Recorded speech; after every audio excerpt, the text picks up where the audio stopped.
আসসালামু আলাইকুম সুপ্রিয় দর্শক, সবাইকে মাহে রমজানের শুভেচ্ছা জানিয়ে শুরু করছি মহনা টেলিভিশনের নিয়মিত আয়োজন খাজা বদরুদ্দোজা মডার্ন হাসপাতাল সুস্বাস্থ্য প্রতিদিন অনুষ্ঠান। প্রিয় দর্শক, আজকের আলোচনার বিষয়বস্তু করোনায় রক্ত জমাট বাঁধার প্রবণতা ও করণীয়। এরকম একটি বিষয় আলোচনা করতে আমাদের স্টুডিওতে উপস্থিত হয়েছেন জাতীয় হৃদরোগ ইনস্টিটিউট ও হাসপাতালের ভাস্কুলার এবং এন্ডোভাস্কুলার সার্জারি বিশেষজ্ঞ ডাক্তার এ.কে.এম. জিয়াউল হক। ডক্টর, আপনাকে স্বাগত জানাচ্ছি। আপনাদের স্টুডিওতে আমাকে আমন্ত্রণের জন্য আপনাকে ধন্যবাদ জানাচ্ছি। আপনি ইতিমধ্যে জেনে গিয়েছেন যে আমরা এমন একটি বিষয় নিয়ে আলোচনা করব, যে বিষয়টি হচ্ছে করোনার কিছু আতঙ্ক, যে বিষয় যেমন রক্ত জমাট বেঁধে যায় এবং করোনা যে সকল কারণে করোনাতে মৃত্যু হয় তার মধ্যে এটিও একটি, এরকম একটি বিষয় নিয়ে আমরা আলোচনা করব। এটি আপনারই একটি বিষয়। প্রিয় দর্শক, আপনারাও চাইলে এই বিষয়ে আলোচনা করতে পারেন, প্রশ্ন রাখতে পারেন, আমাদের টিভি স্ক্রলে দেখানো নাম্বারে ফোন করতে পারেন। আমরা চেষ্টা করব আপনাদের প্রশ্নের কাঙ্ক্ষিত জবাব দিতে।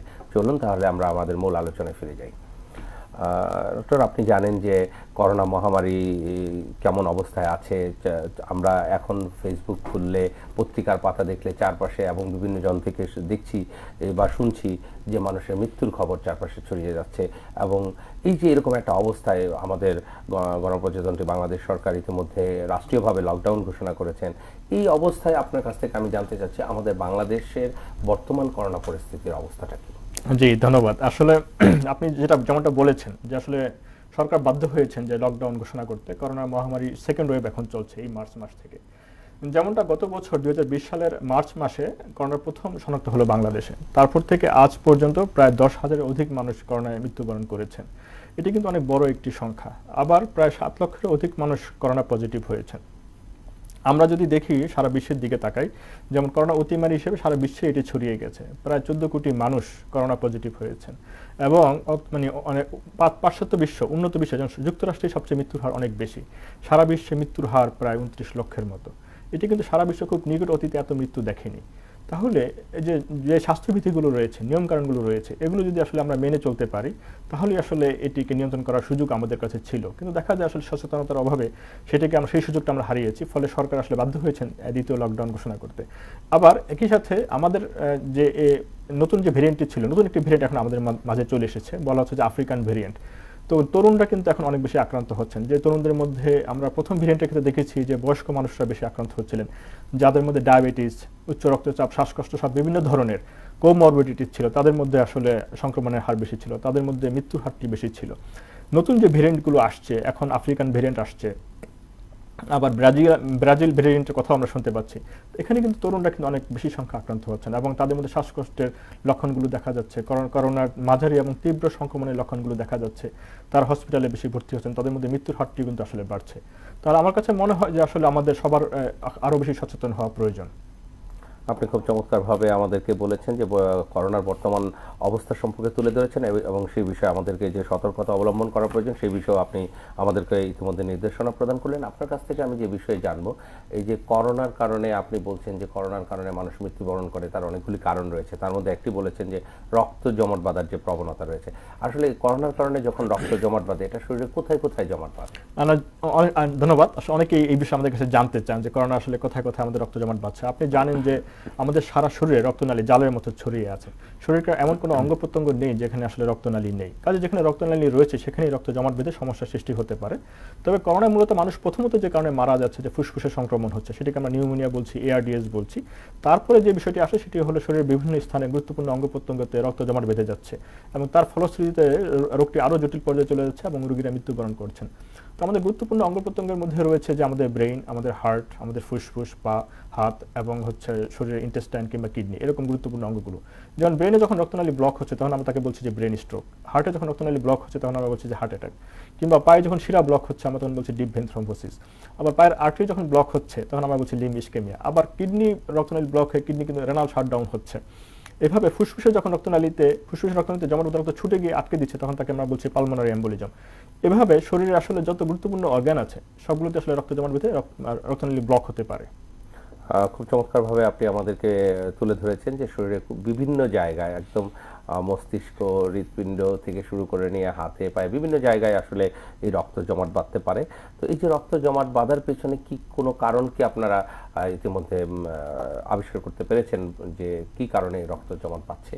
করোনা নিজে একটি আসলে প্রথমবর্তী কন্ডিশন। করোনার কারণে আসলে শরীরে রক্ত জমাট বাঁধার প্রবণতা বেড়ে যায়। তবে যেমনটা আমি বলছি আগে থেকেই যে শুধুমাত্র করোনা নয়, করোনার আগে থেকেই আসলে এই রক্তনালীতে রক্ত জমাট বাঁধার প্রবণতা ছিল মানুষের, এবং এই রোগটি অনেক আগে থেকেই আছে। যেমন একটি গবেষণায় বলছে 6 লক্ষের অধিক মানুষ প্রতি বছর আমেরিকাতে বিভিন্ন ধরনের থ্রম্বোসিসে আক্রান্ত হয়, অর্থাৎ তাদের শরীরের বিভিন্ন স্থানে রক্ত জমাট বাঁধার সংক্রান্ত জটিলতাগুলো তৈরি হয়। তার এই রোগটি আসলে আগে থেকেই পৃথিবীতে আছে এবং বহু মানুষ এতে আসলে আক্রান্ত হচ্ছেন, মারাও যাচ্ছেন। করোনায় যেটি হচ্ছে যে করোনা ভাইরাসের কারণে এই রক্ত জমাট বাঁধার সম্ভাবনাটা আরো বেড়ে যাচ্ছে। একই সাথে বিভিন্ন ধরনের রোগ যাদের মধ্যে রয়েছে, বিশেষ করে আপনার যাদের মধ্যে ডায়াবেটিস আছে, যাদের মধ্যে প্রেশার আছে বা শ্বাসকষ্টের সমস্যাগুলো রয়েছে, তাদের মধ্যে এই রোগগুলো আসলে তৈরি হওয়ার সম্ভাবনা আরো অনেক বেশি। আপনি ইতিমধ্যে বলে দিয়েছেন যে আসলে এই যে রক্ত জমাট বাঁধার জন্য করোনা নিজেই একটা ফ্যাক্টর, আর যাদের মধ্যে এই সমস্যাগুলো রয়েছে অর্থাৎ রক্ত জমাট বেঁধে যাচ্ছে, এই ধরনের সমস্যা আগে থেকেই ছিল, তাদের ক্ষেত্রে আরও বেশি অসুবিধার সৃষ্টি হচ্ছে। এবং আপনি এটাও বললেন যে আসলে কাদের কাদের এটা বেশি হচ্ছে। তো এটা কি এই জমাট বাঁধার ক্ষেত্রে কি কোনো বয়সের কোনো বিষয় পরিলক্ষিত হচ্ছে? না, এটি আসলে আমরা আরো যদি স্পেসিফিকলি বলি যে কাদের মধ্যে রক্ত জমাট বাঁধে বেশি, তাহলে এই জিনিসটা ক্লিয়ার হয়ে যাবে। যেমন যারা সিডেন্টারি লাইফস্টাইল লিড করেন, অর্থাৎ যারা অফিসে ডেস্কে কাজ করেন কিংবা অনেক কাছে কম্পিউটার গেমস খেলে আসক্ত, দীর্ঘ সময় কম্পিউটারে বসে বসে কাজ করে গেম খেলছেন, কিংবা যাদের বিভিন্ন ধরনের রোগ রয়েছে, যাদের শরীরের ওজনটা বেশি, তাদের মধ্যে রক্ত জমাট বাঁধার সম্ভাবনাটা অনেক বেশি। অনেক ভদ্র মহিলা আছেন যে যারা জন্ম নিয়ন্ত্রণ পিল গ্রহণ করেন, কিংবা অনেকে হরমোন রিপ্লেসমেন্ট থেরাপি নিচ্ছেন। আবার অনেকের ক্যান্সার হয়েছে, ক্যান্সার হলে রক্তের ঘনত্ব বেড়ে যায়, সেই ক্ষেত্রে রক্ত জমাট বেঁধে যাওয়ার সম্ভাবনাটা অনেক বেশি থাকে। আরেকটি ইম্পর্টেন্ট ইস্যু হচ্ছে যে বিমানে ভ্রমণ, যদিও এই মুহূর্তে এটি কম, কিন্তু সাধারণভাবে অনেক মানুষ, অসংখ্য মানুষ বিমানে ভ্রমণ করেন, এবং খরচ বাঁচানোর জন্য আমরা অনেকেই ইকোনমি ক্লাসে ভ্রমণ করে থাকি বিমানে। সেক্ষেত্রে যেটি হয় যে লম্বা জার্নি, 6 ঘন্টা, 8 ঘন্টা, 10 ঘন্টার একটি লম্বা জার্নি, কিন্তু পা নাড়ানোর জন্য জায়গা খুবই কম, লেগ স্পেস একেবারেই কম, ফলে পা মুভমেন্ট হচ্ছে না, লেগ মুভমেন্ট হচ্ছে না, ফলে রক্তের ফ্লো কমে যাওয়াতে, রক্ত স্থির হয়ে যাওয়াতে, এই জায়গাটিতে আপাতত স্থির হয়ে যাওয়ার কারণে সেখানে রক্ত জমাট বেঁধে যাচ্ছে। ফলে এখানে যে রোগটি হচ্ছে, পায়ে রক্ত জমাট বেঁধে যাচ্ছে, একে বলা হচ্ছে ডিপ ভেন থ্রম্বোসিস। কিন্তু ইকোনমি ক্লাসে ভিজিট করার কারণে এই রোগটি বেশি হয়, তখন একে বলা হচ্ছে ইকোনমি ক্লাস সিনড্রোম। আবার যারা অফিসে ডেস্কে বসে কাজ করছেন, যারা কম্পিউটার দীর্ঘ সময় ধরে কাজ করছেন, যারা কম্পিউটার গেমে আসক্ত, ঘন্টার ঘন্টা যারা কম্পিউটার কাজ করছেন, চ্যাটিং করছেন, কোডিং করছেন, তাদের ক্ষেত্রে এই পায়ের রক্তনালী জমাট বেঁধে যাচ্ছে, তখন এই ডিপ ভেনকে বলা হচ্ছে যে থ্রম্বোসিস। তাহলে এরকম অসংখ্য রক্তনালী, অসংখ্য কন্ডিশন রয়েছে। আমরা যদিও বলছি যে হ্যাঁ, বার্ধক্যজনিত কারণে এটি বেশি হতে পারে, কিন্তু একজন তরুণেরও এটি হতে পারে যদি তার এই সমস্ত কন্ডিশন এর মধ্যে উনি পড়ে যান। অর্থাৎ তার প্রফেশনাল যে ওয়ার্ক এবং বা ডেইলি অ্যাক্টিভিটিস, তার লাইফস্টাইলের সাথে সম্পর্ক করে এই রোগগুলি কম বেশি হতে পারে। তো খুবই চমৎকারভাবে বিষয়টা আমরা জানলাম। এখন আপনার কাছ থেকে যে বিষয়টি জানতে চাচ্ছি যে এই যে কারণগুলি বলেন, এর বাইরেও কি আরো কোনো কারণ রয়েছে যেগুলোর কারণে রক্ত জমাট বেঁধে যাচ্ছে? করোনা বা দুই একটা উদাহরণ এখন যা বললেন, এর বাইরেও কি কোনো কারণ রয়েছে?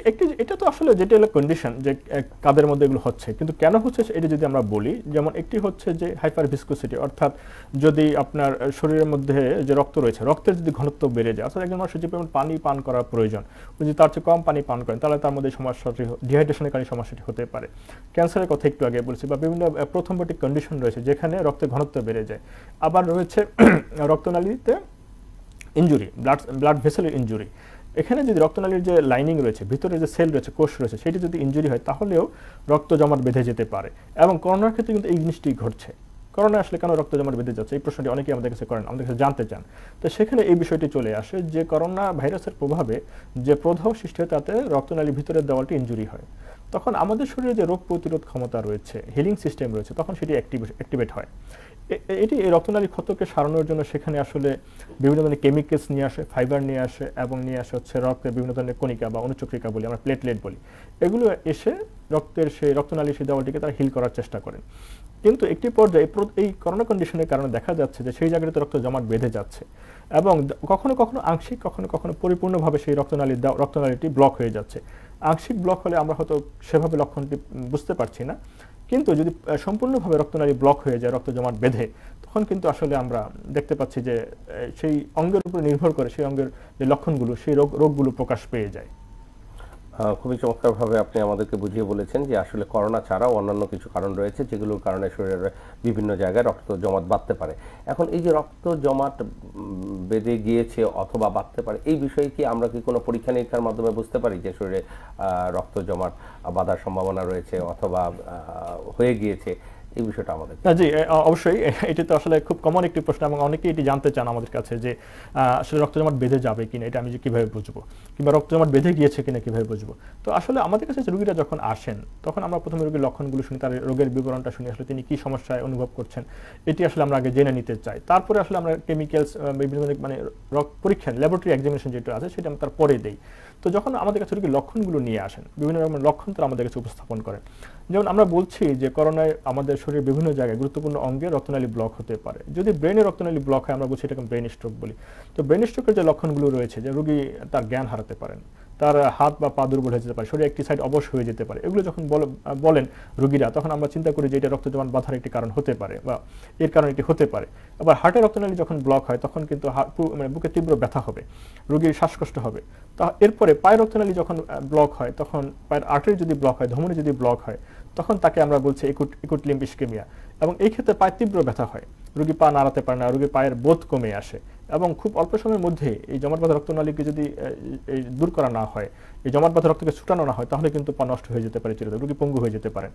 আবার পায়ের শিরায়ও ব্লক হতে পারে, যেটাকে আমরা একটু আগে বলছিলাম যে ডিপ ভেন থ্রম্বোসিস। এই ক্ষেত্রে পা থেকে রক্ত শরীরে ফিরতে পারে না, হার্টে ফিরতে পারে না, তখন পা ফুলে যায়, পা টাইট হয়ে যায়, পায়ে তীব্র ব্যথা হয়, পা লাল হয়ে যায়। তখন এটির আবার আরেকটি কমপ্লিকেশন হচ্ছে যে পালমোনারি এম্বোলিজম। কখনো কখনো পায়ের শিরা থেকে জমাট বাঁধা রক্ত ছুটে গিয়ে ফুসফুসে চলে যায়। যদি অল্প পরিমাণে রক্ত ছুটে যায় তাহলে আসলে রোগী সামান্য বুকে ব্যথা অনুভব করেন, অল্প সামান্য শ্বাসকষ্ট অনুভব করেন।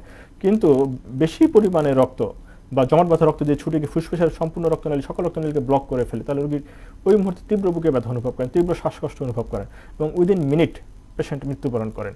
এটাকে বলছে মেসিভ পালমোনারি এম্বোলিজম। এছাড়া কিডনি রক্তনালী ব্লক হতে পারে, বা কিডনিতে যে সাইটোকাইন স্টর্ম হয় করোনার কারণে, তখন রেনাল শাটডাউন হতে পারে, কিডনি বিকল হয়ে রোগী কিডনির যে বিভিন্ন রকম জটিলতা আছে সেগুলো তারা নিয়ে আসতে পারেন। ধন্যবাদ, আপনি খুব চমৎকারভাবে আমাদেরকে এই বিষয়টি বুঝিয়ে বলেছেন। প্রিয় দর্শক, আপনারা দেখছিলেন খাজা বদরুদ্দোজা মডার্ন হাসপাতাল নিবেদিত সুস্বাস্থ্য প্রতিদিন অনুষ্ঠান। আমরা ছোট্ট একটি বিজ্ঞাপন বিরতিতে যাচ্ছি, ততক্ষণ পর্যন্ত আপনারা সাথেই থাকুন।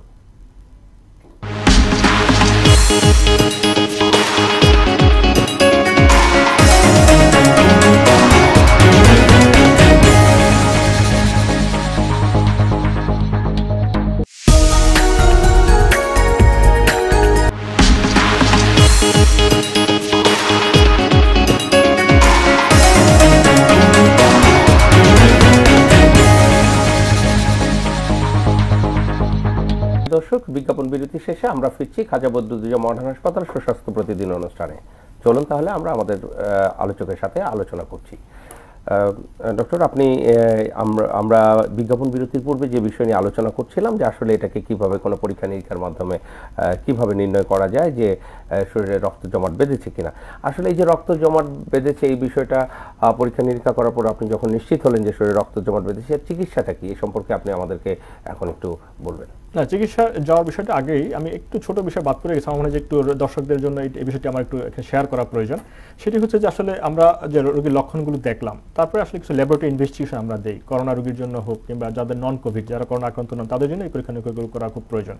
বিশেষ করে ল্যাবরেটরি যে পরীক্ষাগুলো রয়েছে তার মধ্যে রয়েছে আপনার ডি-ডাইমার টেস্ট। এটি করে আমরা যারা চিকিৎসক রয়েছে তারা বুঝে নেই যে আসলে রোগীর শরীরে রক্ত জমাট বাঁধার প্রক্রিয়াটি শুরু হলো কিনা। তবে যারা করোনা আক্রান্ত হয়েছেন তাদেরকে আমরা আরও আসলে বেশ কিছু পরীক্ষা নিরীক্ষা করে থাকি, যেমন কমপ্লিট ব্লাড কাউন্ট বা সিবিসি পরীক্ষা দিই, তারপর সি রিঅ্যাক্টিভ প্রোটিন বা সিআরপি পরীক্ষা দিয়ে থাকি। এর বাইরে সিরাম ফেরিটিন লেভেল দেখি এবং সিরাম ফিব্রিনোজেন লেভেল দেখে থাকি। এগুলোর মাধ্যমে আসলে একটি আইডিয়া পাওয়া যায় যে রোগীর শরীরে রক্ত জমাট বাঁধার প্রক্রিয়া চলছে কিনা বা সেটি আসলে এখন কোন পর্যায়ে আছে। এছাড়া পায়ের রক্তনালী, যে যখন আমরা বললাম যে পায়ের রক্তনালী ব্লক হয়ে যায়, তখন আমরা পায়ের আল্ট্রাসোনোগ্রাম পরীক্ষা করে থাকি, এটিকে আমরা বলি যে কালার ডপলার পরীক্ষা বা ডুপ্লেক্স স্ক্যান। এছাড়া আমরা বলেছি যে হার্টের কথা বলেছি, আমরা বলেছি ফুসফুস এবং আপনার ব্রেনের কথা, যেখানে রক্তনালীতে রক্ত জমাট বেঁধে ব্লক হতে পারে।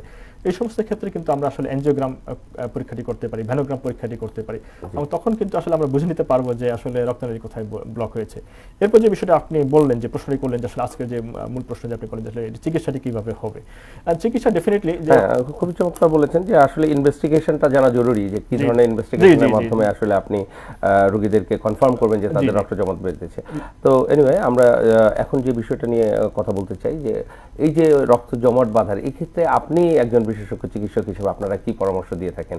এটা কি মানে মেডিসিন চিকিৎসা সম্ভব নাকি না সার্জারি চিকিৎসার প্রয়োজন হয়? এই বিষয়গুলো নিয়ে আপনি আমাদেরকে বিস্তারিত জানান। জি, আসলে করোনা আক্রান্ত হলেও যেমন এই রক্তনালীতে রক্ত জমাট বেঁধে যেতে পারে, আবার করোনা ছাড়াও কিন্তু আমরা বলেছি যে কিছু কিছু কন্ডিশন রয়েছে যে ক্ষেত্রে শরীরে রক্ত জমাট বেঁধে যেতে পারে। আপনি আগেই বলেছেন যে করোনা ছাড়াও কিছু কন্ডিশনের কারণে করোনা যাদের আক্রান্ত হচ্ছেন তাদের মধ্যে যেটি হচ্ছে যে প্রায় ৮০% লোক, তাদের মধ্যে কিছু অংশের লক্ষণ একেবারেই থাকছে না, আবার কিছু অংশের মধ্যে মৃদু লক্ষণ থাকছে।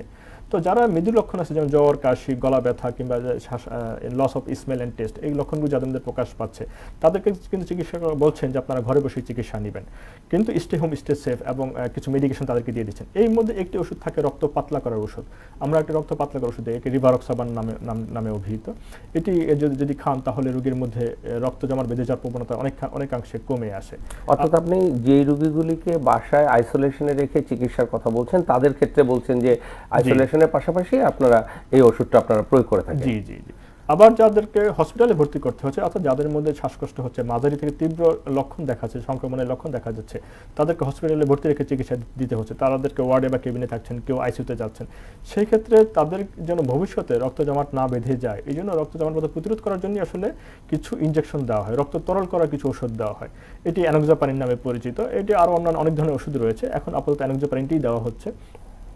এটি যাদেরকে দেওয়া হচ্ছে সেই ক্ষেত্রে আসলে রক্ত জমাট বাঁধা প্রতিরোধ করা যাচ্ছে।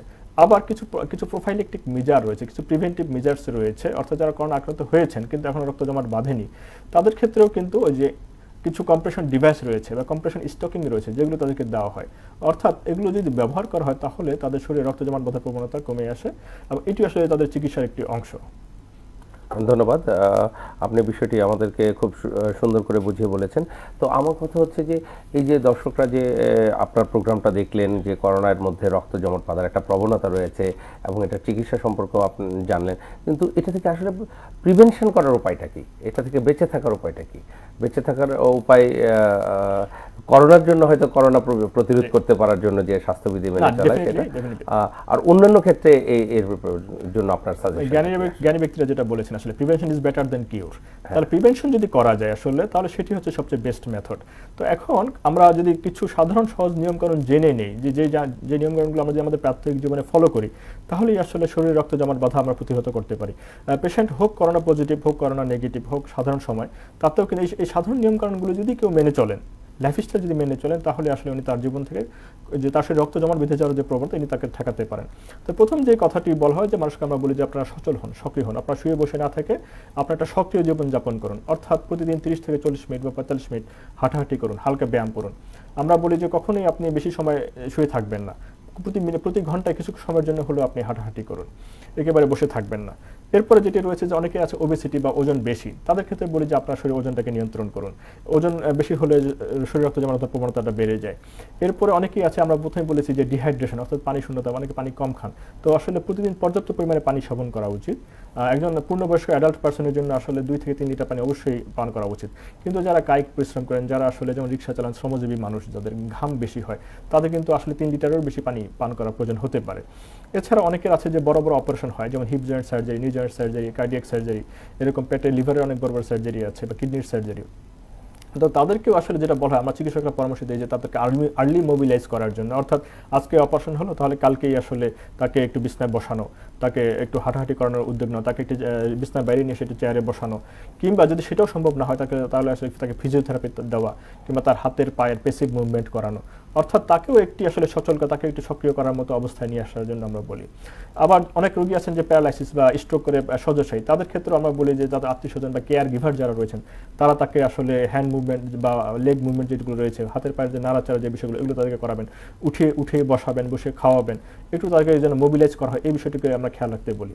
আবার যেটি একটু আগে বলছিলাম যে অনেকের ইকোনমি ক্লাসে ভ্রমণ করেন, বিমানে ভ্রমণ করেন, তাদের ক্ষেত্রে যে বলা হয় যে পায়ের কিছু নির্দিষ্ট ব্যায়াম আছে যেটি কিনে উনি বিমানে সেই ছিটে বসেই আসলে বসে আসলে সেই ব্যায়ামটি করতে পারবেন।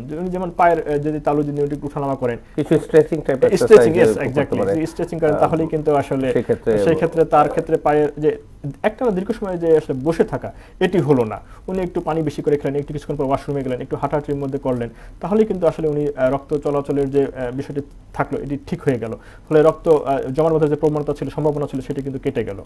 আবার যাদের ক্যান্সার রয়েছে কিংবা যারা আপনার হরমোন রিপ্লেসমেন্ট থেরাপি নেন, যারা জন্ম নিয়ন্ত্রণ বড়ি খান, তাদের ক্ষেত্রেও বলা হচ্ছে চিকিৎসকের পরামর্শ ব্যতীত আসলে কোনো ওষুধ সেবন না করার জন্য, এবং মাঝে মধ্যেই তাদের আসলে রক্তের প্রোফাইলগুলো ইভ্যালুয়েট করা, তাদের শারীরিক কন্ডিশনগুলো ইভ্যালুয়েট করা, যে তাদের শরীরে রক্ত জমাট বাঁধার কোনো প্রবণতা আছে কিনা বা লক্ষণগুলো দেখা যাচ্ছে কিনা। এইভাবে যদি আসলে আমরা যে নিয়মকানুনগুলো রয়েছে, স্বাভাবিক যে লাইফস্টাইল নিয়মকানুনগুলো রয়েছে, এগুলো যদি আমরা মেনে চলতে পারি, তাহলে কিন্তু আসলে আমরা রক্ত জমাট বাঁধার প্রবণতা আমাদের শরীরে যেটি রয়েছে সেটি থেকে বেঁচে থাকতে পারবো। এডিশনাল যে কথা আমি করোনা রোগীদের জন্য বলতে চাই, যে করোনা কিন্তু আমরা বলছি যে এখন লকডাউন চলছে, যে বাসায় থাকতে বলা হচ্ছে, তো ডাক্তার সাহেব তো বলছেন যে হাঁটাহাঁটি করেন। তাহলে আমি আসলে যে বাসায় আছে সেখানে আসলে আমাকে 30-40 মিনিট হাঁটাহাঁটি করতে হবে, সেখানে আমাকে একটু লাইট এক্সারসাইজ করতে হবে। যে ব্যক্তি করোনা পজিটিভ, আমরা বলছি যে 80% কিন্তু আসলে মৃদু সিমটম, অর্থাৎ ধন্যবাদ ডক্টর, আপনি খুব চমৎকারভাবে আপনি আমাদেরকে করোনার আইসোলেশন, করোনার কারণে রক্ত জমাট বাঁধা আর যে প্রবণতা এবং এই সম্পর্কে করণীয় বিষয়গুলো বলেছেন।